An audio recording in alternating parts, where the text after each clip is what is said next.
அமெரிக்காவிலேயே 1980ல பல்லாயிரக்கணக்கான ஜனங்க நீரிழிவு நோயினாலையும் மாரடைப்பினாலையும் புற்றுநோயாலையும் கூட பாதிக்கப்பட்டு இறந்தாங்க. பல லட்சம் பேர் நோயாளி ஆனாங்க. 10 வருஷம் ஆய்வு பண்ணதுக்கு அப்புறம் தான் கண்டுபிடிச்சாங்க.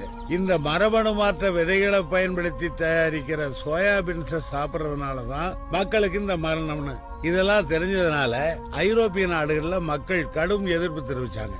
பல நாடுகள்ல பிடி விதையை பயிரிடுறதையே தடை பண்ணாங்க. ஆனா பிடி விதை கம்பெனிக்காரன் விடுவானா? பார்த்தான். இத பத்தி எல்லாம் கொஞ்சம் கூட புரிஞ்சுக்காத, அப்படியே புரிஞ்சுக்கிட்டாலும் அதை பத்தி கவலைப்படாத இளிச்ச வாயினுங்க எங்க இருக்கான்னு தேடுனா இங்க வந்து இறங்கிட்டான். இன்னும் சில வருஷம் கழிச்சு பாத்தீங்கன்னா விவசாய நிலங்களுடைய தேவை அதிகரிச்சிடும். உலகத்திலே விவசாயம் ஒரு பணக்கார வியாபாரமா மாறிடும். அதனால இந்த விவசாய நிலங்களை எல்லாம் தன்னுடைய கட்டுப்பாட்டுல வச்சிருக்கணும்னு வெளிநாட்டு கம்பெனிகள்லாம் சூழ்ச்சி பண்றாங்க. அறுவடைக்கு அப்புறம் நாம என்ன பண்ணுவோம்? விதை நல்லா எடுத்து வைப்போம். அந்த விதையத்தான் மறுபடியும் பயிர் பண்ணுவோம். ஆனா இந்த பிடி விதைகளை பயிரிட்டீங்கன்னா அதுக்கப்புறம் இந்த மண்ணு வேற எந்த விதையும் ஏத்துக்காது. விதை நெல்லுக்கு என்ன பண்ணுவோம்? அந்த பிடி விதை கம்பெனிக்காரங்கிட்ட போய் கையேந்தி நிற்போம். இப்ப விலை கம்மியா தான் கொடுப்பான். அதுக்கப்புறம் அவன் சொல்றதுதான் விலை. பிடி பருத்தி விதைய ஆந்திரா, கர்நாடகா, மகாராஷ்டிரா, பஞ்சாப்னு பல மாநிலங்கள்ல பயிரிட்டாங்க. என்னாச்சு?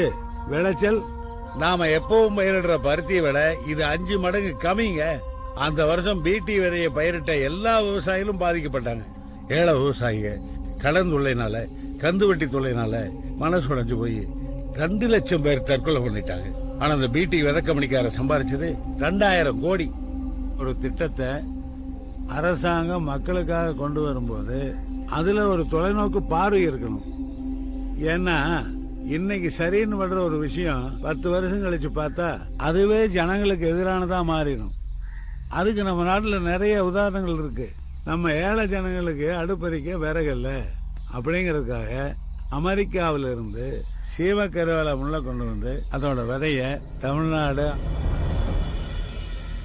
எல்லா இடத்துலயும் தூவி விட்டாங்க. அதுக்கு தண்ணியே தேவைப்படாதுன்னு பிரச்சாரம் பண்ணாங்க. ஆனா உண்மை என்னன்னு இப்பதானே நமக்கே புரியுது. வேலிக்காதான்னு சொல்லப்படுற சீம கருவேல மரம் தான் வளர்றதுக்காக நிலத்தடி நீரை மட்டும் இல்ல காற்றுல இருக்கிற ஈரப்பதத்தை கூட உறிஞ்சிடணும்னு அப்புறம் தானே கண்டுபிடிச்சாங்க.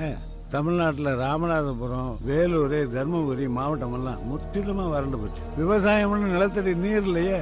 அடுப்பறிக்க விறகு இருக்கு, ஆனா வேக வைக்க அரிசி வேணுமே. இப்ப அமெரிக்காவில இந்த மாதிரி மரங்களை முற்றிலுமா அழைச்சிட்டாங்க. நமக்கு இப்பதானே புரியுது. இது மாதிரிதான் மரபணு மாற்று விதைகளும்.